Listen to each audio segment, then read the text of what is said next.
All right, for more on all this, let's go to our panel. Former homicide prosecutor Matt Murphy and Dave Aronberg, former state attorney for Palm Beach County, Florida. Thank you, gentlemen, both. Matt, I want to start with you. The parole board in Erik's hearing had some really strong words. The board ruled that the murders themselves were not the primary reason. They said it's your behavior in prison. This is the board speaking to Erik. Contrary to your supporters' beliefs, you have not been a model prisoner, and frankly, we find that a little disturbing. In other words, he's saying you're not being honest with your supporters about everything you've done. Yeah, look, this whole line that they've been model prisoners has been laughable from the very beginning. I mean, to be honest with you, this is a breath of sanity that has been blown into this case by the parole board of all places. They've got what are called major 115s. That's the CDC code for major prison violations. And each one of them have been caught with cell phones, which in the normal world is no big deal. We all have a cell phone with us. In prison, that is a huge deal. A cell phone can be used to intimidate. Explain why it's a huge deal. Because it gives you access to the outside. It means that you can arrange hits on potential witnesses. You can conduct business. You can do drug deals. A cell phone is a very dangerous thing in the context of a prison. And remember, Erik didn't just get caught once.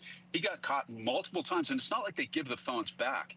Multiple times with multiple cell phones. And Lyle did too. That's a huge deal in prison. These guys are so entitled that they can't even follow the rules. And it wasn't like 5 years ago, Elizabeth. This happened like 2 months ago. This happened in the midst of all of this stuff that's been going on. This is all recent. And so I've done maybe 100 BPT lifer hearings on cases not like this, but on murder cases in the state of California. And it is, for anybody that actually does that for a living, the idea that getting major 115s in the last couple of years of confinement and then getting their first date and a release date is outrageous. So thankfully, and the same thing should happen to Lyle. So we'll see what happens when they come out. And by the way, 10 hours is a lot of due process for that guy. That's longer than any hearing I've ever been in. So this was the right call. Nathan Hochman was correct, and the same thing should happen to Lyle. Dave, Lyle's hearing is going on many, many hours as well. It's going on as we speak. We still don't have a decision. It's a different two members of the parole board hearing Lyle's, the evidence from Lyle. What are the chances one will, Erik is denied and Lyle is granted parole? I would be surprised, Elizabeth, if Lyle gets to walk free and Erik stays behind bars. Erik is the younger brother. You could say perhaps he was under the spell of his older brother who was away. He was away in college, so it wasn't like he was in fear of his life, right? And then they slaughtered their parents while the parents were sitting watching TV eating ice cream. It really takes a lot of courage. They planned this in advance. And then you had Kim Kardashian, all these celebrities come and pay homage to them and made them into heroes when in reality the parole board exposed the truth.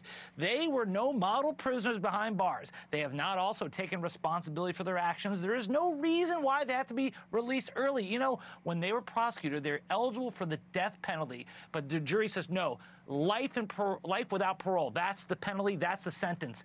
So does that mean 35 years? I thought life meant life. Matt, well, the parole board in Erik's hearing really focused and decided, they said, mostly based on all the infractions he committed in prison, the brutality of the murders also came in. The board did say they didn't understand why he killed his own mother the way he did. They said he was, quote, devoid of human compassion when they murdered her, and they grilled Erik on why, if it was so bad, he didn't just leave. He was 18 years old. And I have to be honest, you've been on the show, we've discussed this case before. I have never understood this. One was in his 20s, the other was 18, an illegal adult. If it's that bad, leave. Why do you feel like you have to get shotguns and blow your parents away? Well, the answer to that, Elizabeth, is it's because it's not real. The first time they mentioned any sort of sexual abuse was after they got their defense team, and they had an excellent defense team. But they didn't mention it to Dr. Oziel, the psychologist that they were seeing.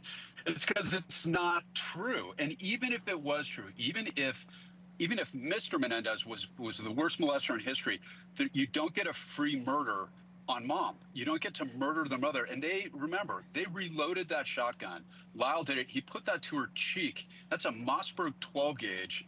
That is one of the most brutal close combat weapons ever invented in the history of firearms. And they did that, like a lot of people still believe they did it for the money. It was a lying in wait is what they were convicted of. That was the special circ. But yeah, it's not, they could have left. They didn't. There's a tremendous amount of evidence that this was a murder for financial gain. Thank you for watching. Subscribe below and download our NewsNation app right now on your phone, and you will get fact-based, unbiased news for all Americans.